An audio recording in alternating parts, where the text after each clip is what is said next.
وہ ناسمجھ تھی، بیوقوف تھی، جب ہی ریمل کے اس راہ پر اس کے ساتھ چلی آئی تھی۔ نہیں جانتی تھی کہ ریمل جس کام کے لیے اسے ساتھ لائی ہے وہ کتنا برا اور گھٹیا کام ہے۔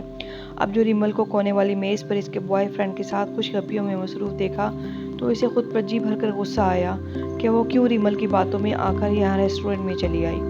وہ بے شک 16 سال کی تھی، لیکن ریمل کو یوں بے باکی سے لڑکے سے باتیں کرتے اور اس کے ہاتھ پر ہاتھ رکھ کر دیکھ کر اسے بالکل بھی اچھا نہیں لگ رہا تھا۔ اسے کافی پیتے ہوئے یوں ہی خیال سا آیا کہ اگر یہاں بیٹھے اس کا باپ یا باپ کا جاننے والا دیکھ لے تو کتنا برا ہوگا اس کے ساتھ، اس کا باپ کیا سوچے گا، اور اسی سوچ نے اسے جھٹکے سے وہاں سے اٹھنے پر مجبور کر دیا۔ وہ ریمل پر لعنت کے 2 بول بھیج کر ابھی ہوٹل کے داخلی دروازے کے پاس پہنچی ہی تھی کہ باہر سے فائرنگ کی زوردار آواز سنائی دی۔ اس کی بے ساختہ چیخ نکل گئی، اور ایسی چیخ اس کے آگے پیچھے کئی لوگوں نے ماری تھی۔ فائرنگ کی آواز جب بالکل دروازے کے پاس سے آنے لگی تو ریسٹورنٹ میں موجود ہر فرد نے اپنی جان بچانے کی خاطر آگے پیچھے دوڑنا شروع کر دیا۔ ہر طرف کھلبلی مچ گئی۔ اس نے بھی بھاگنا چاہا لیکن اس کی ہمت وہیں دم توڑ گئی۔ اسی اسنا میں کوئی بھاگتا ہوا اس سے آن ٹکرایا تھا۔ وہ گرنے لگی تھی جب ٹکرانے والے نے اس کے گرد اپنے بازوؤں کو باندھ دیا۔ اس کی بے ساختہ چیخیں بلند ہو گئیں۔ آہنی گرفت والے نے اس کے گرد اپنی گرفت اور مضبوط کر لی۔ چیخیں مارتے مارتے اس کا ماتھا اس شخص کے گلے میں لٹکے تعویذ سے ٹکرایا، اور اس کی نظروں نے تعویذ دیکھ کر اس کا سرخ و سفید چہرہ دیکھا تو دل اچھل کر حلق میں آ گیا۔ خان یعنی خودکش بمبار گرفت والے کا سینہ بھی چوڑا تھا، یقیناً اس نے بارودی جیکٹ بھی پہن رکھی ہوگی۔ وہ ذہن میں آتے نکتے کو جھٹلا نہ سکی۔ اب کی بار جو اس کی چیخیں بلند ہوئیں آسمان کو بھی چھو آئیں۔ اتنی بلند ہوتی چیخوں پہ گرفت والے نے اس کے منہ پر ہاتھ رکھنا چاہا تھا، لیکن وہ سر دائیں بائیں جھٹکنے لگی تھی۔ مجبوراً بازل خان کو جما کر اس کے منہ پر ہاتھ رکھنا پڑا، اور اس کے لاکھ چھڑانے کی کوششوں کے باوجود اس نے نہیں چھوڑا تھا۔ ایسا کرتے ہوئے وہ نہیں جانتا تھا کہ وہ کامنی سی لڑکی اس کے بازوؤں میں ہی جھول جائے گی۔ لڑکی کا سانس بند ہو گیا تھا اور ساتھ اس کا بھی۔ یہ دمہ کی مریضاں ہیں، سانس گھٹنے کی وجہ سے ان کی ایسی حالت ہوئی ہے۔ شکر ہے وقت پر آپ لے آئے، اب پریشانی کی کوئی بات نہیں۔ ایمرجنسی وارڈ سے نکلتے ہوئے ڈاکٹر نے اس کے کندھے پر ہاتھ رکھ کر کہا تو وہ سر ہلانے لگا۔ یہ کب تک ہوش میں آ جائیں گی؟ اسے وقت پہ حویلی پہنچنا تھا کہ بابا جان کے کوئی 100 کالز آ چکی تھیں۔ اب اس لڑکی کو یوں بے ہوشی کی حالت میں چھوڑ کر بھی نہیں جایا جا سکتا تھا۔ یہاں ٹھہرنا اس کی مجبوری تھی اور حویلی پہنچنا بہت ضروری۔ تبھی ڈاکٹر سے اس نے پوچھا، 1 آدھا گھنٹہ لگ سکتا ہے؟ اور تب تک بابا جان کی جان سولی پر لٹکی رہے گی، اس نے سوچا، اور گہری سانس لے کر جیب میں ہاتھ ڈالا۔ ہزار کے کئی نوٹ اس کے ہاتھ میں آئے اور اس نے بنا گنے اور دیکھے وہ سب ڈاکٹر کی طرف بڑھا دیے۔ پلیز اس لڑکی کا خیال رکھنا ہے، جب تک یہ ہوش میں نہیں آ جاتی ان کے پاس رہنا ہے، اور ان سے ایڈریس وغیرہ لے کر ان کو بحفاظت گھر تک پہنچا دیجیے گا، اس نے سنجیدگی سے کہتے ہوئے ڈاکٹر کا چہرہ دیکھا جو اتنے سارے نوٹ دیکھ کر کھل اٹھا تھا۔ ہاں ہاں کیوں نہیں، ایسا ہے کہ مجھے جلدی حویلی پہنچنا ہے، بابا جان سخت پریشان ہیں، ورنہ میں یہاں خود رکتا۔ آپ بے فکر ہو کر جائیں سائیں، میں ان کا مکمل خیال رکھوں گا۔ پیسے پکڑتے ہوئے ڈاکٹر نے بے حد عاجزی کا ثبوت دیا اور اس نے سر ہلا دیا۔ میں ایک نظر انہیں دیکھ لوں؟ ایسا ہے سائیں، ہم انہیں ذرا وارڈ میں منتقل کر لیں، پھر آپ دیکھ لیجیے گا، ابھی ذرا مشکل ہے۔ ڈاکٹر کی بات پر اس نے ذرا سا پیشانی کو رگڑا اور کچھ سوچا۔ یار بڑی دیر ہو جائے گی، آپ ان کا خیال رکھیے گا، مجھے جانا ہے۔ وہ کلائی پر بندھی گھڑی پر نگاہ دوڑاتا پیچھے ہٹ گیا۔ ڈاکٹر نے زور زور سے سر ہلایا۔ وہ باہر نکلا۔ ڈاکٹر نے ہاتھ میں پکڑے پیسوں کو غور سے دیکھا۔ واہ مولا تیری کرم نوازیاں۔ ڈاکٹر پیسوں کو چوم کر فوراً آگے بڑھ گیا، کوئی اور دیکھ نہ لے۔ اور دروازے کے پار زمین پر کروفر سے چلتے ہوئے بازل خان نے مڑ کر پیچھے دیکھا اور مسکرا دیا۔ حریص لوگ، اس نے سوچا، اور جیپ میں جا بیٹھا۔ اسے ہوش آیا تو خود کو نامعلوم جگہ پر دیکھ کر دل اچھل کر حلق میں آ گیا۔ ایزی ایزی، ڈاکٹر اسے اٹھتے دیکھ کر بے ساختہ کہا تو وہ حیرت سے اسے دیکھنے لگی۔ یہ میں کہاں ہوں؟ آپ ہسپتال میں ہیں اور آپ کو خان سائیں یہاں لائے ہیں۔ اگر آپ بہتر محسوس کر رہی ہیں تو پلیز آپ اپنا ایڈریس وغیرہ بتا دیں تاکہ آپ کے گھر والوں سے رابطہ کیا جا سکے۔ ڈاکٹر کی بات پر وہ حیران ہوئی کہ یہ خان سائیں کون ہے بھلا جو اسے یوں اٹھا کر یہاں ڈال گیا، اور پھر ریسٹورنٹ والا واقعہ اس کے ذہن میں دوڑ گیا تو اس کے اندر سنسناہٹ پھیل گئی۔ تو اس شخص نے دھماکہ کر دیا ہوگا۔ اس نے تیزی سے اپنے ہاتھ پیر ہلائے، سب کچھ سلامت تھا، وہ زندہ تھی۔ وہ شخص تو مجھ سے لپٹا تھا، پھر اس خودکش دھماکے میں کیسے بچ گئی؟ اس کے ذہن میں دور دور تک یہی سوال گونج کر رہا تھا۔ اس نے ڈاکٹر کی جانب دیکھا۔ سنیں، میں زندہ ہوں کیا؟ اس کے بچکانا سوال پر ڈاکٹر دھیرے سے مسکرایا۔ کیوں، آپ کو یقین نہیں آ رہا؟ میں معذور تو نہیں ہوئی؟ اس نے پھر سے ہاتھ پر ہلا کر اپنے صحیح سلامت ہونے کا یقین کرنا چاہا۔ بی بی آپ زندہ ہیں، مکمل ہوش میں ہیں۔ آپ کا کون سا ایکسیڈنٹ ہوا تھا جو آپ معذور ہوتی؟ صرف دم گھٹا تھا، اب آپ بالکل ٹھیک ٹھاک ہیں۔ ڈاکٹر مجبور تھا اسے مکمل جواب دیتا کہ بازل خان سے انگنت پیسے جو لے کر جیب میں ڈال رکھے تھے، ورنہ اب تو اس کا ذاتی کلینک میں ڈیوٹی ٹائم شروع ہونے والا تھا۔ وہ یہاں سے فوراً بھاگنا چاہتا تھا، لیکن خان صحیح کے پیسے اور اس کے غصے کا خوف اسے یہاں بیٹھنے پر مجبور کر رہا تھا۔ پتہ نہیں وہ سمجھی تھی یا نہیں، مگر اس نے سر ہلا دیا، حالانکہ وہ بے چین اب بھی تھی۔ جب وہ خودکش بمبار اس کے ساتھ لپٹا تھا تو وہ دھماکے سے زندہ بچ کیسے گئی، اور وہ بھی صحیح سلامت؟ حیرت ہے۔ پلیز آپ اپنا کانٹیکٹ نمبر دیں، آپ کے گھر والے پریشان ہو رہے ہوں گے۔ ڈاکٹر کی بات پر اسے فوراً اپنے بابا کا خیال آیا تھا۔ اسے جھرجھری سی آ گئی کہ اگر انہیں اس کا ریسٹورنٹ میں بے وجہ موجود ہونا، پھر دھماکے میں اڑ جانا، پھر بچ کر یوں ہسپتال تک پہنچ جانا پتہ چلا تو ان کی حالت اور کیفیت کیا ہوگی۔ یوں بھی اس کے امتحانات ہو رہے تھے، پرسوں آخری پیپر تھا۔ اگر بابا کو اس واقعے کی بھنک بھی پڑ گئی تو اسے پیپر نہیں دینے دیں گے۔ وہ پہلے ہی اس کی وجہ سے بہت خوف زدہ رہتے تھے، اب تو اور بھی ہو جائیں گے، اور وہ آخری پیپر نہ دے کر بہت کچھ گنوا دیتی۔ بہتر تھا بابا کو خبر نہ ہی ہوتی۔ تبھی اس نے بنا سوچے سمجھے نرمل کا نمبر ڈاکٹر کو لکھوا دیا، جو اگلے 15 منٹ میں اس کے پاس تھی۔ تم زندہ ہو ریمل؟ وہ اسے زندہ سلامت دیکھ کر حیران ہو گئی تھی۔ ہاں، اب تک تو زندہ ہوں، لیکن اگر تم نہ ملتی تو تمہارے باپ نے مجھے ضرور اوپر پہنچا دینا تھا۔ ریمل اس کی گمشدگی سے پہلے ہی تپی ہوئی تھی، اب تو اور اس کے سر ہو گئی۔ تم غائب کہاں ہو گئی تھی بدتمیز لڑکی؟ سارے ریسٹورنٹ میں تمہیں ڈھونڈا، ڈھونڈ ڈھونڈ کے مر چلی تھی میں، حتیٰ کہ ٹیبل کرسیاں تک کھنگال ڈالے تھے کہ شاید کسی سے چپکی ہوئی ہو۔ یہ سب تمہاری وجہ سے ہوا منحوس، جواباً وہ بھی بگڑی۔ نہ تم مجھے لاتی نہ وہ دھماکہ ہوتا۔ دھماکہ؟ کون سا دھماکہ؟ وہ جو ریسٹورنٹ میں ہوا۔ وہ دھماکہ نہیں، فائرنگ ہوئی تھی، اور وہ بھی ہوائی صرف روڈ پہ، لیکن خودکش بمبار تو میرے ساتھ چپکا تھا۔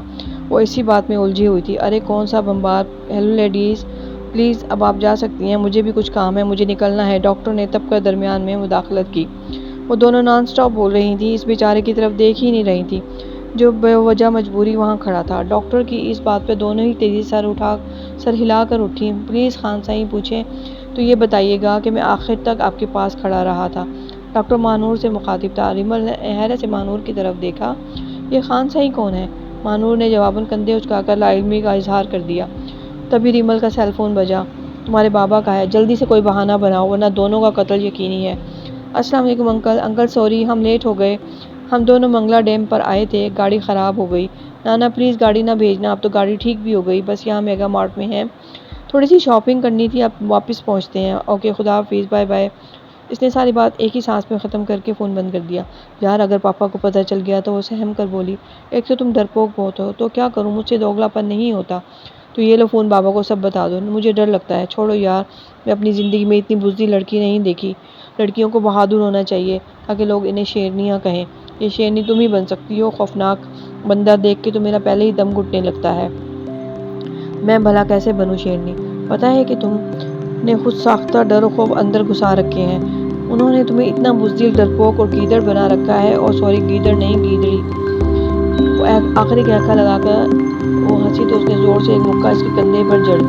وہ کمرے میں داخل ہوئی تو شہباز محمود نے تیزی سے کچھ پیچھے چھپایا۔ کیا کیا؟ شاپنگ کی میرے بیٹے نے؟ تکیے کے نیچے کچھ چھپاتے ہوئے انہوں نے یوں ہی پوچھا۔ وہ بابا شاپنگ تو ریمل کو کرنا تھی، اس نے بکھلائے ہوئے کہا۔ شہباز محمود چونک اٹھے۔ سب خیریت ہے نا؟ بابا کی زیر نگاہوں کی تاب نہ لاتے ہوئے وہ ان کے پاس آن بیٹھی اور ان کے کندھے پر سر رکھ دیا۔ بابا پرسوں میرا پیپر ہے اور مجھے پتہ ہے مجھے ساری رات جاگنا ہے، شہباز محمود نے معصومیت سے کہا تو اس کی ہنسی نکل گئی۔ کتنے سیانے ہیں آپ، اس کی بات پر وہ بھی ہنس دیے۔ تم مجھے یہ بتاؤ اپنی میڈیسن لی؟ باپ کی بات پہ وہ جھوٹ نہیں بول سکتی تھی، تبھی سر جھکا دیا۔ کتنی لیزی ہو تم مانو، ایک وقت کی دوا چھوڑنے پہ جانتی ہو تمہاری حالت کیسی ہو جاتی ہے، اور تم پھر بھی سستی دکھاتی ہو۔ باپ کی ذرا سی سرزش پہ اس نے نادم کر دیا۔ اوکے تم بیٹھو، میں تمہاری دوا لے آؤں، اور یہ بتاؤ چائے پیو گی یا کافی؟ انہوں نے اٹھتے ہوئے پوچھا۔ جو میرے بابا پئیں تو پھر اسٹرانگ سی چائے چلے گی۔ بالکل۔ اس نے سر ہلایا تو شہباز محمود ملازم کو آواز دیتے باہر نکل گئے۔ اس نے گہرا سانس لیا، وہ اب انہیں کیا بتاتی کہ دوا کے بغیر اس کو ہسپتال جانا پڑ گیا تھا۔ تبھی اس کی نظر تکیے پہ پڑی جس کے نیچے شہباز محمود نے اسے دیکھتے ہی کچھ چھپایا تھا۔